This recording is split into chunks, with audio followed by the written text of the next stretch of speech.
नमस्कार, मी दीपाली. माझ्या चॅनलमध्ये तुमच्या सर्वांचं खूप खूप खूप मनापासून स्वागत. श्री स्वामी समर्थ. तर आजच्या भागामध्ये आपण बघणार आहोत की आता नवरात्र सुरू आहे आणि नवरात्रीमधली अष्टमी आता जास्त लांब नाही आहे. पाहता पाहता दिवस कसे निघून गेले ते कळलंच नाही. तर अष्टमी आता जवळ आली आहे आणि अष्टमीला आपल्याला काही महत्त्वाच्या सेवा करायच्या आहे. त्यातलीच एक महत्त्वाची सेवा मी तुम्हाला सांगते आहे. यानंतरसुद्धा व्हिडिओ येतील की अष्टमीला आपल्याला काय काय करायचं आहे.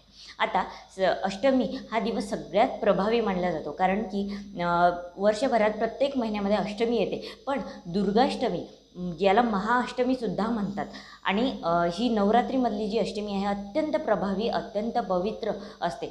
या दिवशी केलेल्या प्रत्येक सेवा ह्या खूप प्रभावी मानल्या जातात आणि म्हणूनच अष्टमीला आपण भरपूर सेवा करतो. त्या बरेच जण कन्यापूजन हे अष्टमीला करतात.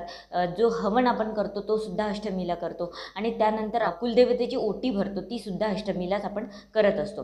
तर हे तिन्ही व्हिडिओ आपल्या चॅनलवर आहे. एकदम डिटेलमध्ये मी तुम्हाला सांगितलं आहे. साध्या सोप्या पद्धतीने तुम्ही बघू शकता. तर त्याचप्रमाणे अष्टमीला आपल्याला आणखी 2 गोष्टी ज्या आहेत त्या आपल्या मुख्य दरवाजावर लावायच्या आहे. सगळ्यात पहिले रोजच्याप्रमाणे आपल्याला आपला मुख्य दरवाजा जो आहे तो व्यवस्थित पुसून घ्यायचा आहे. तिथली धूळ स्वच्छ करायची आहे. रोजची सेवा करायची आहे. रोज ज्या ज्या आपण सेवा करतो त्या सेवा पूर्ण करायच्या आहे आणि दिवसभरात कधीही अष्टमीला दिवसभरात कधीही सकाळ दुपार संध्याकाळ कधीही आणि कोणीही ही सेवा करू शकतं. आता सगळ्यात महत्त्वाची गोष्ट की काय करायचं आहे. पहिली सेवा अशी की मी तुम्हाला शुक्रवारचा उपाय सांगितलं होतं याच्या पहिले, तशीच सेवा आहे पण थोडी वेगळी. काय करायचं, 11 लवंगा घ्यायच्या.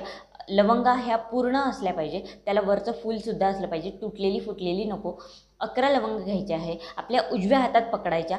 आपण आपला जिथे घट मांडलेला असतो किंवा जिथे देवघरामध्ये घट मांडलेला नसेल तरीही तुम्ही ही सेवा करा. अष्टमीच्या दिवशी आपल्याला हा उपाय करायचा आहे. 11 लवंगा तुम्ही तुमच्या उजव्या हातात घ्यायच्या. अर्थातच कुठलीही देवीची सेवा करताना आपण शुद्ध गाईच्या तुपाचा दिवा लावतो, तो लावूनच आपल्याला ही सेवा करायची आहे.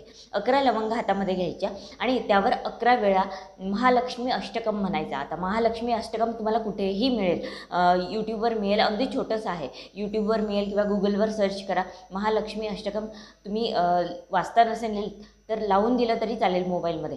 11 लवंग हातामध्ये घेऊन लावून द्यायचं महालक्ष्मी अष्टकम किंवा वाचायचं. 11 वेळा ते आपल्याला वाचायचं.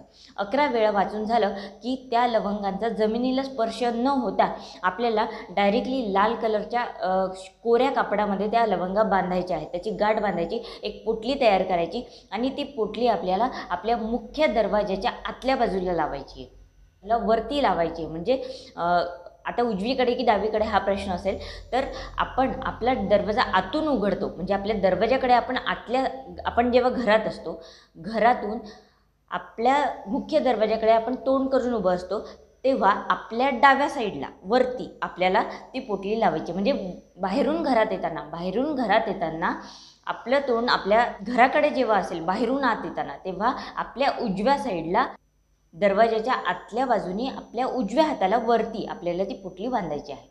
ही पहिली सेवा. कारण ही पोटली बांधल्यानं सगळ्यात महत्त्वाची की ह्या लक्ष्मी प्राप्तीची ही सेवा आहे.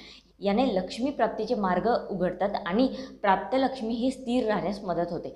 त्याचप्रमाणे जे कोणी आपल्या दरवाजातून आत येतं म्हणजे किंवा आपणसुद्धा बाहेर गेलो की आत येतो, तर बाहेर आपण 17 गोष्टींना हात लावतो, विविध प्रकारचे दोष घेऊन येतो. तर किंवा जो दुसरा अनोळखी माणूस आपल्या घरामध्ये येतात, पाहुणे घरामध्ये येतात, तर ते जे काही निगेटिव्हिटी घेऊन येतात किंवा जे काही त्यांचे निगेटिव्ह विचार घेऊन येतात ते तिथेच नष्ट होतात ह्या सेवेने. तर ही एक पहिली सेवा. दुसरी सेवा की 64 योगिनी यंत्र. आता 64 योगिनी यंत्र मी लावलेलं आहे म्हणून मी दाखवू शकत नाही. तर 64 योगिनी यंत्र हे तुम्हाला दरवाजावर लावायचं असतं.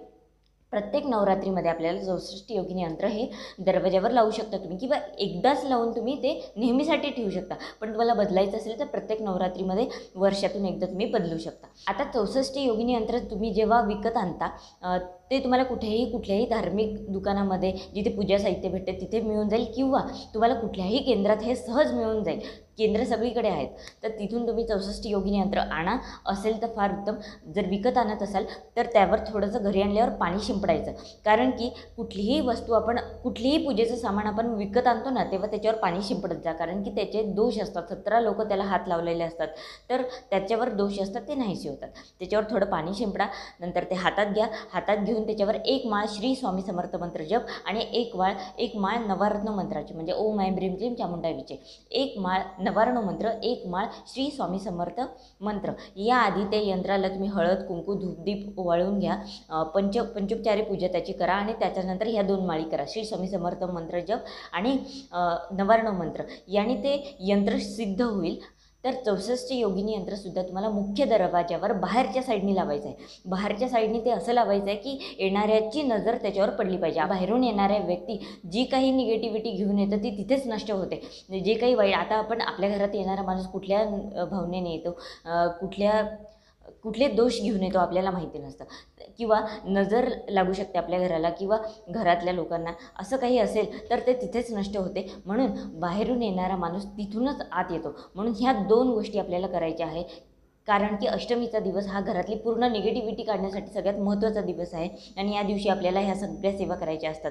त्यातलं सगळ्यात महत्त्वाची ह्या 2 गोष्टी तुम्ही करा की ही जी 11 लवंगांची लाल कापडामधली जी पोटली आहे ती दरवाजात आतल्या साईडनी तुम्हाला लावायची आहे आणि 64 योगिनी यंत्र तुम्हाला बाहेरच्या साईडनी लावायचं आहे. या 2 सेवा नक्की करा आणि फरक तुम्हाला जाणवेलच, कारण पूर्ण निगेटिव्हिटी घरातून चालली जाते. 64 योगिनी यंत्रावर अजूनही यंत्र असतात की जे काम करत असतात. तर एवढीच माहिती मला तुम्हाला आजच्या भागामध्ये सांगायची होती. झालेली सेवा महाराजांच्या चरणी अर्पण करते. जर तुम्हाला माझे व्हिडिओज आवडत असतील तर नक्की लाईक करा, शेअर करा आणि सबस्क्राईब करायला विसरू नका. जास्तीत जास्त लोकांपर्यंत व्हिडिओ पोहोचवा म्हणजे स्वामी सेवा आपल्याला घराघरामध्ये पोहोचवते. श्री स्वामी समर्थ.